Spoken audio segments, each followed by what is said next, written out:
Hello, everybody. My name is Taylor. I am a PhD student in Titus Brown's lab called the Lab for Data Intensive Biology. And welcome to Meet and Analyze Data. Today we're going to be talking about practical software management with Conda. And this is the first part of a two-part lesson where we're kind of going to give an overview of what Conda is, how it works, how you use it. And it's going to be more of a conversation. And then next time that we meet, which is not next week because there's a conference that everybody in the Lab for Data Intensive Biology is going to be at, but the following week, Louise is going to give a hands-on tutorial of using Conda to manage software in your environments. A lot of you, well, everybody in this room is expert at something, and some people in this room are more expert at this than I am. And so as I go over things, if you have questions, please ask them. Somebody else almost certainly has the same question as you. If you want to add more details, go ahead, raise your hand, jump in, and add those details. It's very informal, and this is designed to give you an overview of how Conda works and what Conda is. So any details that we can add to give that to you is what we want to do. Okay, and then the lesson material is also available at this link. This is what we're going to, the slides I'm going to be going over are an adaptation from that material that we gave in our summer course called Angus. So if you want to reference this or the images that are going to be in these slides later, you can use that material. And I think we're going to make a recording available from this as well somewhere that we can point you to in the future if you want it. Okay, so why are we doing this? Why are we talking about this? Software installation is really heterogeneous, so it changes depending on what language you're using and what operating system you're on. And it also changes depending on how much the people on the back end of the software have already set up for you. So if you're using R, there's two nice package management systems, CRAN and Bioconductor, but installation for even those two are different than each other. Sometimes you have to compile packages and then you need software to do the compiling that you might not have, and then you have to install and you have to figure out which compilers you need, and it can get really complicated really fast, independent of the fact that the software that you're installing might have different sets of software that it depends on to other software that's on your operating system, which can then all start conflicting with each other and cause really big problems that are difficult to resolve. And you might one day try and delete the operating system because you're really frustrated and then realize that you broke the entire computer, not so hypothetically. Do not rm-rf/user/bin. That is a bad idea. Okay. So first, we want to introduce this concept of an environment because an environment will solve a lot of these problems for us. So what an environment is a separated, sheltered thing in your computer that the software inside of there doesn't talk to anything else on your computer. So the way that I like to think about it is if you go into a campground and you have a bunch of tents, each environment is a tent. And you can look out of the tent if you want to, and you can look into the tent if you want to, but by and large, the tent is completely separate. And when you go inside the tent, your experience is completely different from when you are outside of the tent. And if you went into your neighbor's tent, the experience is going to be totally different than going into your tent. And so we can construct these sorts of tents on our computer that we can enter to change which experience we're having. And we choose to use Conda to do that because it simplifies our lives in other ways that we'll talk about. So in this case, we have your operating system. On top of it sits some sort of package manager, and the package manager or environment manager coordinates those environments for you. Questions about that? Okay, so what we have depicted in this image is Python version 2.7, 3.3, and 3.5. So each of those versions are completely separate from one another. So if you entered into one environment, you could use Python 2.7, for which all of the scripts are totally different than something like Python 3.5. Okay, so environments are really lovely to isolate software installations from one another. But there's other things that we care about besides just creating these environments. So the other thing that we care about is installing the software itself. So we use Conda, like I said, to do that. So Conda is an open source package that will run, it will run on Windows, Mac, and Linux, and there's some caveats to that that we'll get into later. And it resolves this problem here, which I've been talking about, this dependency hell, for lack of a better word, where everything's cross-talking, and then it puts everything in the proper place. So for example, we could have 4 different environments, one which has no Python at all. We don't want Python anywhere near this environment. One that has Python 3.7, one that has Python 3.6 with Sour Mash installed, and then one with 2.7 which has Checkm installed. So Conda is really nice because it's both the environment manager, where it will set up these environments for you, but it's also the package manager where it will install almost all of these packages for you. Or you can install a different package manager with Conda that will then install all of the package managers for you. Has everybody heard of Conda before? Or maybe raise your hand if you had never heard of Conda before, never used it. Okay. Yeah, it's on the farm, which is nice. And I think it's also on Barbera. So most of the free compute that's available to us on campus has Conda installed somewhere already. What questions do you guys have about Conda so far? Yes. Isn't it easier to just install all software in the same place? It is until it's not. So there's 2 reasons that we don't want to do that. First is that you get dependency problems. So has anybody heard of the software Quast? Quast is a tool that allows you, Shannon, please describe what Quast does. Quast allows you to assess genomes. Thank you. Genome assemblies. Genome assemblies, right. So I assume that you use Quast more frequently than I do. Yeah. Okay. As in I've used it? As in you've used it, yeah. Shannon does genome assembly. That is not something that I do. So I think it tells you like the number of base pairs that you have and like the number of contigs and other useful stats that are hard to calculate otherwise. Quast, it notoriously conflicts out with almost every other bioinformatics software. So if you want to use Quast, you can't have anything else installed in your system, or you have to put it in an environment. So that's reason number 1. Reason number 2 is, let's say that you are in the 3rd year of your PhD and you start a project and it goes really well and you finish it in 6 months and you've installed all this software because you were doing metagenomic binning, and that's all great. And then a year later, someone else, a different collaborator, comes up to you and says, let's do metagenomic binning again. And you start a new environment, install all your packages, and you run the exact same code, and it all breaks. And it's a travesty because now you have to redo all of this work that you just did a year and a half ago, or however many years I said, 6 months, whatever. If you have an environment set up and you've documented that environment with all of the versions with Conda, you can recreate that exact same environment, and all of the code that you ran before will run again.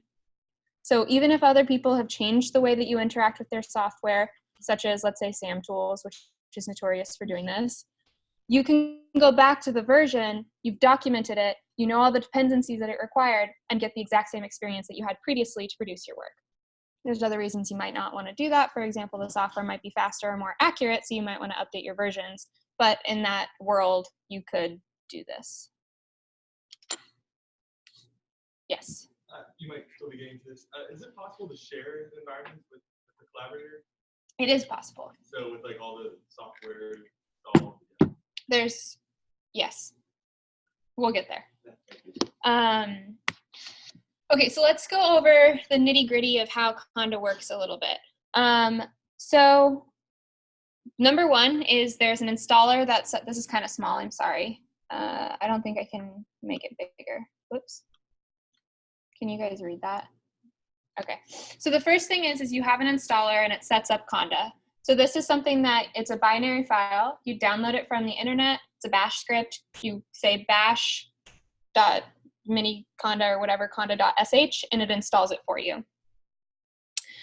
During that installation process, Conda creates a base environment or a root environment that has a Python version in it, whichever Python version you installed. So you get to choose between 2 and 3, and then I think it defaults to 2.7 in the latest version of Python 3. You can choose. Lovely. Thank you, Conda, for letting us choose. And then it gives you a few packages that are really useful. So Python, I think, it doesn't require extra packages, but it talks nicely with some packages that you need. Only the stuff that Conda needs to run, and then like pip. Oh, because you need pip to get the stuff that Conda needs to run. Got it. Okay, so it installs only the things that Conda needs to run, and I think there's like 15 or 20 packages that it installs for you. So it sets all of that up.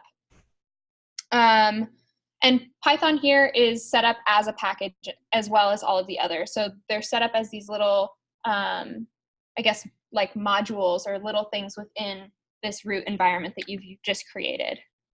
So now you have a base environment all set up. It has what it needs to run. You could install software directly into there, or you could create an additional environment. So let's say you're starting a new project, or you just want this separate for whatever reason. You create this additional environment.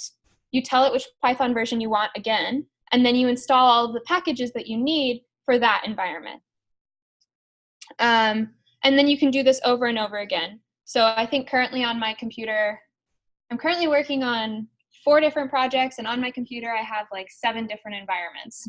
I try to have one environment per packet or per a project that I'm working on, but sometimes the software conflicts with one another, and then I have to have like Pinot Noir 1 and Pinot Noir 2 as my different environments. I work on a Pinot Noir project. Yeah, okay. So this is the framework of how Conda works. Questions about this? I like this illustration. It's really beautiful. I knew where it came from when we generated this lesson over the summer, and now I forget. But I think it's attributed at the bottom of the URL that I posted on the first slide. Cool. Because these, yeah. It's a really good illustrator. I agree. And there's a few more coming later. It's really fun. Okay. Right. So the to summarize, because this is, or to go over this one more time, because this is sort of the most important part about Conda. You install it and set it up once, and you have this base environment. Depending on what version you're using, you'll actually see your prompt change, and it will prepend base to the first part. And that's how you know what environment you're in, and we'll go over that more next week. Then you can create more environments, and you can switch between those environments. You can change which tent you're in and change which software is in that tent with you as much as you want using Conda. And that Conda gives you hints as to where you are so that you don't get lost. Questions? Yes. So, Not. let's say you were working in Uh-huh. and you said, oh, I need additional packages. Can you load in environment 2 or you have to pull out of environment 2? You might have actually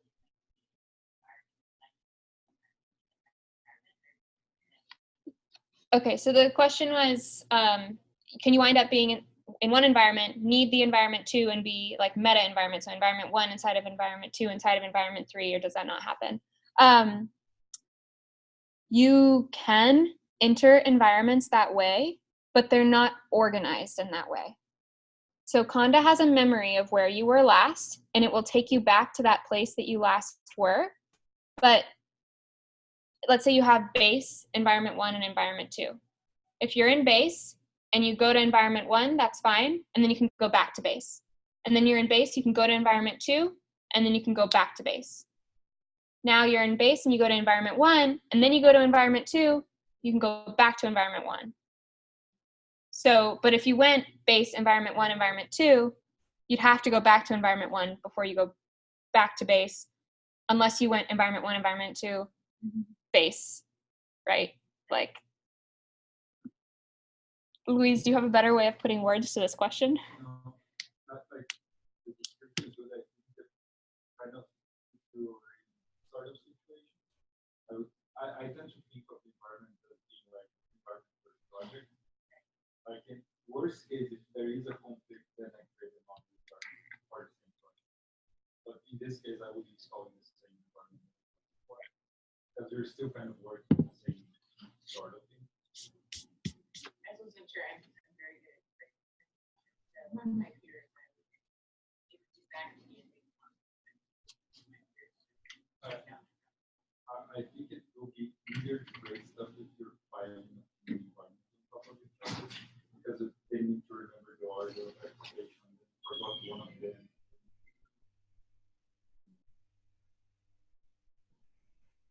So generally they're just separate, and it's best to keep them that way, but it's hard to break. I'm sure we could come up with ways to do it, but in general, it's not. Conda tries to deal with that all for you so it doesn't break. And this might be too meta for now, but there are other stuff, like for example, maybe they can manage for each rule use one environment. So you can do that level further down the line. That was a teaser for the end of the quarter. Okay. So what are the benefits of Conda? I've probably been hinting at them already because I am a Conda lover. The first, or one of them, is that it makes projects self-contained and reproducible by capturing all the packages and dependencies in a single requirements file. And that's really wonderful. And that's, I think, why we both purport to do this for one project, because theoretically, if you're doing it for one project, that's maybe like you're going to have one output from that, whether it's a blog post or a repository or a publication. But you can package that output that you make with this dependency file, and then others can see exactly what set of dependencies you used and use that file to recreate that same environment on their computer, as long as they have the exact same operating system as you. As in, like, as long as it's both Linux or both Mac. And there's ways to navigate around that if you don't both have Linux. It's really wonderful that it resolves these dependency issues, both with allowing different versions of packages from different projects, or just downloading all of the dependencies for you for a given software. I think I used to, on average, with the new bioinformatics software, spend between, like, I guess it's not an average, I'd spend between 1 hour and 2 days installing software if I was using a new piece of software. And it was really horrible. And now I basically just won't use software if it's not Conda installable and I can't figure it out in 10 minutes. Because Conda makes it so easy. Right. And then this is wonderful too. So if you're working on an HPC or any sort of cluster, it allows you to install your packages on a host which you do not have admin privileges to. So you can always control the version that you're using, even if you're on farm and you need to do, like, you no longer have to do module load or anything like that. You're using your own installations, which is nice. Questions about these benefits?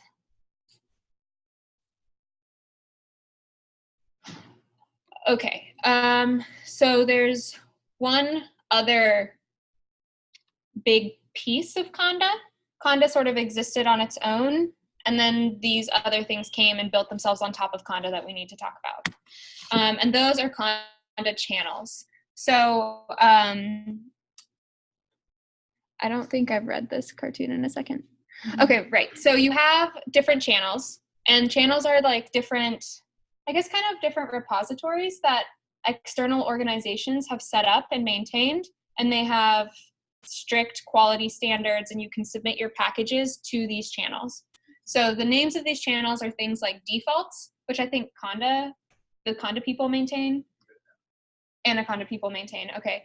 Conda Forge, I don't know who, I mean, Conda Forge maintains that, but I don't know who Conda Forge is.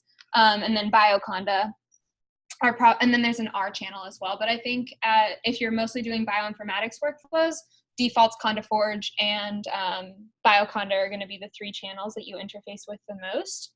And so you have Conda on your system, and then you have to add these channels so Conda is aware of them. And basically what that does is Conda sitting on your computer, and it allows Conda to throw a little grappling hook to these package repositories, and that grappling hook always stays there. And then by that little thread that you have connected, it sends those packages down. Obviously, you need internet connection to be able to do this, but it tells Conda, yes, please always stay aware of this repository. So let's say that we have channels 1, 2, 3, and 4, and I've told Conda, I've thrown out little hooks each of them, Conda remembers the order in which I threw out those hooks. So if I went to channel 1 first, and then I said, Conda, please be aware of channel 2, please be aware of channel 3, and please be aware of channel 4. What it's going to do is, let's say I want the package, let's go with SAMtools again, sorry. SAMtools, and it occurs in all of these different channels. And I want SAMtools version 1.9, but I asked Conda to just read my mind. I didn't say I want 1.9, I just said, give me SAMtools, and I'm thinking to myself, I want 1.9, it's the most recent, of course it's gonna give me the most recent. Well, SAMtools is in all of these channels, but in different versions. So in channel 1, it's at 1.7, channel 2, it's at 1.6, channel 3, it's at 0.1, and channel 4 is where it's at 1.9. If I say, Conda install SAMtools, and I tell it to go look for it, it's going to look in channel 1 first. And it's going to give me back version 1.6 because that's the SAMtools that lives there, and I didn't specify a version. And it found SAMtools first in channel 1, and that one had the highest priority, so I get that version. Now let's say instead that I tell Conda specifically that I want SAMtools version 1.9, it's going to look in channel 1 for that, not find the version, go to channel 2, not find the version, go to channel 3, not find the version, and then go to channel 4, find the version, and download it from there. The reason this is so important is because of this priority thing. Because of history, Conda Forge was built atop of defaults, and BioConda was built atop of Conda Forge. When you add, this is a sampling of code that you might run if you're configuring these channels and telling Conda to be aware of them. You're adding all of these channels, throwing out those grappling hooks. You need to have them in this specific order, because otherwise you won't get the proper dependencies and it won't solve things correctly, and you'll go back to spending 2 days trying to figure out your software installation, even though Conda's trying to manage it for you. So this is kind of a detail, but I've definitely lost at least a week's worth of work during my PhD before this became abundantly clear to me that this is how you solve all the problems. Conda Forge has the highest priority. Questions about that concept?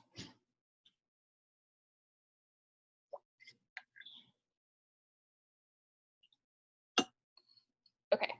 I guess I should also say, in BioConda, BioConda does not work on Windows computers, but it will work on the Ubuntu subshell system on a Windows computer.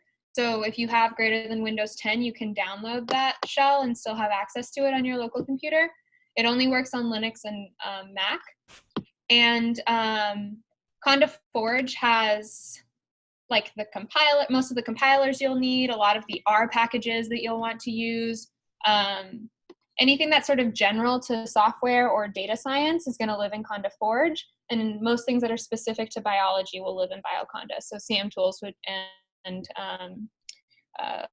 what's your favorite package? Anybody? Your favorite software? Sour Mash, BioConda for now. Anyone else have a favorite? I can tell you where it lives. Fusco is in BioConda and has a weird installation thing happening with it right now. Yep, BioConda. Yeah, isn't that great? MultiQC is wonderful. If you want to search packages, well, we'll go over that next week, I guess, or 2 weeks from now. I usually search on the internet, but there's a way to do it on the command line. Okay, the last concept that I wanted to cover is this Conda, mini Conda, anaconda thing. So Conda is what we've been talking about, and it's one tool. Then mini Conda includes Conda, but it also includes a bunch of packages that that Conda needs to run, and then things like Python. And so it's like a little workstation. And then Anaconda ships with a bunch of packages like Jupyter Notebooks and probably R Studio and Tidyverse and Pandas. So Conda is, you don't really install Conda by itself because it's just a tool and you need to use a workstation to enable yourself to use that tool. If you want a lightweight little workstation, you can use Mini Conda. And then Anaconda is really like a system takeover and gives you all the power. And I generally use Mini Conda because I am a control freak and other people find a lot of joy with using Anaconda. I'm not actually a control freak, but anyway. Questions about this? If you're on a cluster, you'll set up Mini Conda. If you're on your own computer, you can choose what you want. That's true. I always thought Anaconda was just a company. I didn't realize that the software that the company makes is also the name of the company. Yeah, it's a whole distribution, but it's also the name of the company. Yeah.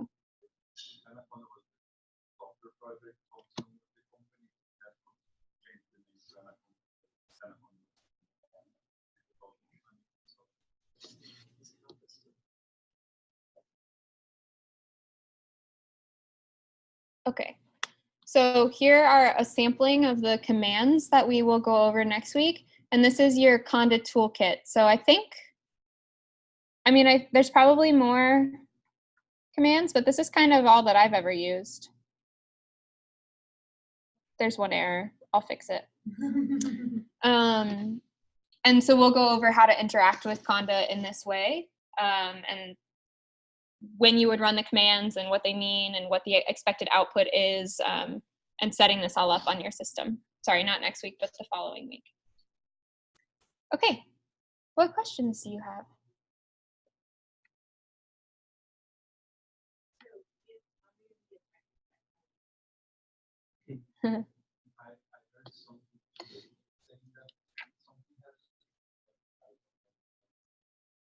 If you update to the latest version of Conda and then you go to Catalina, I saw on Twitter that most people avoided problems. If you don't do that, then you had to like nuke Conda and reinstall it, and then it was fine. I don't know what the problem was though.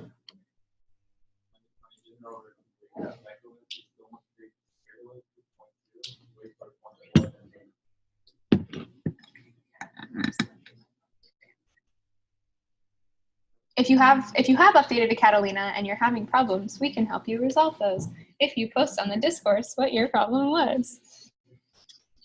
Okay. Great. So now we will stick around for any questions, specific questions that you might have.